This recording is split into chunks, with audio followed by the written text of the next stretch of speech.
performance down the stretch whenever he wasn't getting the result early, but he kept grinding, kept fighting, and then got it? Yeah, it's just exactly what we've talked about all the time. It's the same demeanor. He never shows any panic, and I always feel like there's hope when you put him out there on the field. And, that we had some ups and downs throughout the first, second, and third quarter, and then we ended up getting it going in that fourth quarter. But, he was communicating well. He was very encouraging, and he goes out there and, there was no doubt in my mind when we got that ball at the end that we were going to tie the game up. So, and once we did that, we know just from the momentum of it that we got him, and we were going to take advantage of it, and we were probably going to get him into overtime. If not, we were going to try to get him on that last drive of the game. Right side, front row. Kate? We talked about Cam Clear so much in the preseason, and he has one catch after 5 games. How much? I know he was hurt a lot of that, but how much more do you want to get him involved as a pass catcher? The Arkansas game was just getting him back acclimated into the game. He hadn't played much. He did, a half a quarter versus South Carolina, and we got him a little action versus SMU. And, I didn't want to put too much on his plate, so we gave him just a limited role in this game. But his role is going to expand, and you're going to see it expand throughout the entire season because it's a long season. I can't just shoot all my bullets right now. Another one, too. Can you just take us through the decision-making on the 4th and 1? Some of us thought you might run the ball, you passed. Just the decision-making process there. The 4th and 1, yeah. Normally, what they were doing to us, you're talking about, the only 4th and 1, the Ricky Seals, yeah. That was a decision that what they've been showing to us in 3rd down and short situations and 4th down on tape that they've getting in press man, and and they loaded up the box. Well, what they did earlier in the game on a 3rd and 2 call, that they came out in a different front and. They're trying to defend our speed option, and actually they're appealing with our running back. So, just from discussions on that, we decided to get in a 2-by-2 set and just get into a quick game set, and we had to win one-on-one on the perimeter. And, I thought that, that we almost had that executed. It was a little too short.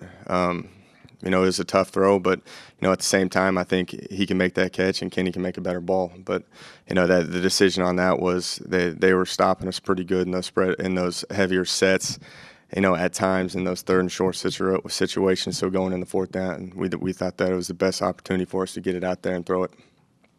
We'll go 2 in the back, Mike and then Daryl. Mississippi State's defensive line is a little bit bigger than Arkansas's. Arkansas is a little undersized, but they got a guy who was SEC Defensive Player of the Week 3 times. How do you account for that? And another question that's a little different. Ricky Seals-Jones has not had as big of an impact as he did the first 2 games. Are you going to try and get him in the offense more as well? Well, starting with Mississippi State, they're probably the largest team that we'll face on the entire season. They're big. They're about 300 pounds across the board. Their linebackers are 6'5", 250, and can run. So it's definitely going to be a challenge for the offensive line this week because these guys are pretty hard to move, and they're very talented in rush defense, and that's the thing that they take, I believe, a lot of pride in, is stopping the run.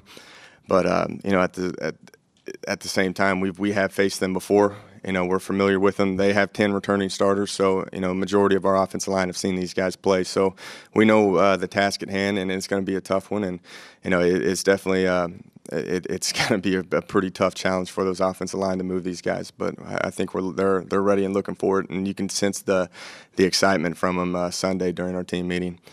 But going on to Ricky Seals, that's just kind of how this offense goes. Sometimes, there's going to be games that you not get targeted as much. In the Rice and the SMU game, he didn't play as a complete game. He comes into this game, and the way they were defending us, it meant more to go over the top. They're a team that they make you earn everything. Arkansas was, and our whole thinking is that we're going to have to beat them over the top, and we did that a few times with Ed Pope.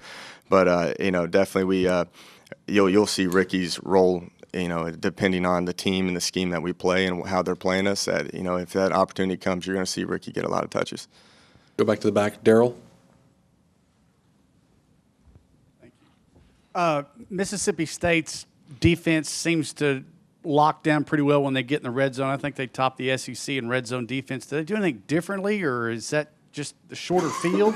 It's the short field. They're massive guys, and the closer you get to the goal line, it condenses everything down. And they're very big, they're very tough, and they're a physical team, and that's definitely something that plays into their favor. But it's again, like I said, it's going to be a challenge. They're one of the hottest teams out right now, and they're just a veteran group, and they played well together. But we're going to have to play a lot sharper on our side of the ball, to get this victory. Go to the front, Brent. Speaking of Cam Clear, but not just Cam Clear, what do you feel like y'all need to do to kind of get the penalties cleaned up moving forward? The penalties, yeah, that's Penalties overall. overall, yeah. We had 5 penalties in this game, and definitely, it hurts us at times. It does, and I've preached before about how we're based off of rhythm and getting into a rhythm offensively. And I think sometimes when we have those penalties, it hurts the momentum of our drives. And that's saying like going with the drop balls, penalties, and even negative plays, that hurts our drive as well. And we got to become better. I thought we handled adversity, over the whole course of a game, and coming back and winning. I thought we handled that great, but I don't think we handle adversity very well during the drive. And we got to learn to overcome that, and part of that is to eliminate those penalties. So, we have to eliminate the holding calls, the false starts. There's 2 times there was 3rd down and 1, and we flinched twice, then put it back to 3rd down and 6, and put us in not manageable 3rd down situations. We converted one of them, we didn't on the other, but that's definitely something that Coach Sumlin has put an emphasis on in the team meeting already, and that's something that we got to keep stressing offensively. But going back to Cam hadn't played very much. There's some times that he got his hands outside on a holding call, and he flinched one time as well. But those are easily fixable things, and that's things that we just got to address, as an offensive unit, and go from there. Go Sam, and then over to Suzanne. Jake, on that last play to Malcolm, I know he had gotten hurt right before regulation. Can you kind of take me through the sequence on, I guess, when did you know he was actually going to be available for that play? Well, it was kind of bizarre, the last drive. He makes the catch. He makes like a 12, 13-yard gain, and we come back to him, and he gets hurt. And I was expecting him to be out, and then he subbed himself back in for the 3rd down. And, so I kind of had the sense that he was going to be in the game after that point. And, we get the ball first. We go into overtime, and it was a play that, we called earlier in the game, and they had the perfect call into it. And it was one of those plays that I told Coach Anderson, it's something that I woke up with that play on my mind. I knew that play was going to eventually score for us in this game, and I thought it was just the perfect opportunity to get it in there to Malcolm. And, I always tell it when the game's on the line, Malcolm's the guy that we're going to. And, he made a great misdirection and a big-time play and won the game for us. Go Suzanne, and then over to Gabe. Earlier in the 4th quarter, when you had the 86-yarder and the 59-yarder, were those the called plays, the first reads? And if so, because Kenny was only completing like 50% of his passes, did you want to take a chance with those long plays? Yeah, again, going back to how Arkansas played us, they keep everything pretty much in front of you, and they're very aggressive on quick game. They match up your routes underneath, and they rally to take away your run. So, the one thing that I was happy with and pleased with is that we didn't get away from calling those shots, and because we knew that they're so conscious and trying to keep everything under us that we would double move them and try to get over the top, and those were called plays, and just sitting there talking with Kenny, and then the confidence that I have in him, and I think the confidence that he has in himself and the team, I thought that was a big stepping point, that we didn't get away from taking those shots and let Kenny get out there and just let it rip. We'll go here in the middle right side to Gabe, and then over to Cease. Speaking of the Kennedy touchdown, first play of overtime, kind of a random question, but he flinched. It was a no call. A, do you think you got lucky? Or B, do you think it was an astute observation from Hill to do a check with me on the sidelines with you, and it kind of just clouded the mistake, I think? I didn't even see it from my angle. I just saw him make a great play at the end of it. Go to Cease on the left side. That's a good question, Gabe. Coach, it seemed like Arkansas was able to get good pressure on Hill early but not late. What changed? Well, they didn't really do much pressure. It's just the beginning of the game. There's a lot of adrenaline flowing, and they came out there and they were rushing pretty hard.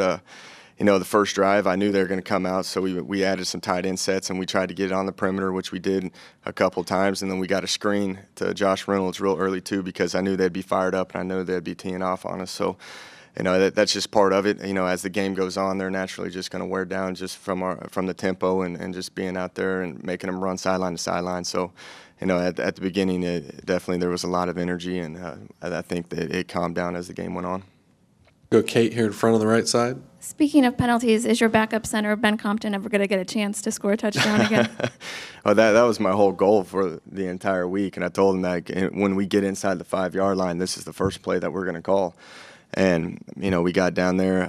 Josh Reynolds got down there. I'm glad he didn't get in because I knew it was Ben's opportunity to get a touchdown, and I just love watching offensive linemen celebrate touchdowns. So I thought it was pretty entertaining from our part, and it was just such a it said got a penalty on that play, which they said he was a legal man downfield, but just the emotion of watching them go from the most excited people in the entire stadium to the most low people in the stadium is pretty entertaining to watch there for a second. But again, we overcame adversity on that play and ended up punching it on a post pattern to Pope down there. So, hopefully we can get another opportunity for Ben to score.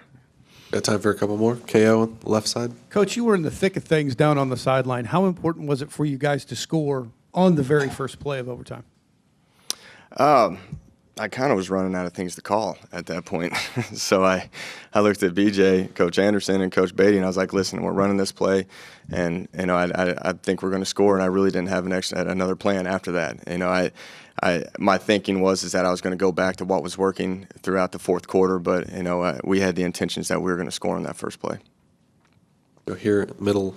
Jake, Kevin talked to us about Malcolm addressing the team at halftime. How do things change for you as a coach when your players kind of take that kind of ownership and leadership role? No, it's huge. You don't have to be the cheerleader the whole time, and that like I've said before, Malcolm is the vocal leader of our offense, and it was great for him to step up and say those things and encourage them throughout the process because, it's a tough game, and there's going to be times where there's a lot of highs and lows, and just for Malcolm to get in there and keep everybody on check and just go from there, I thought it was very beneficial, and it helps out as a coaching staff because that means you don't have to speak as much at halftime, and you can just make your adjustments and move on because Malcolm handled it from there.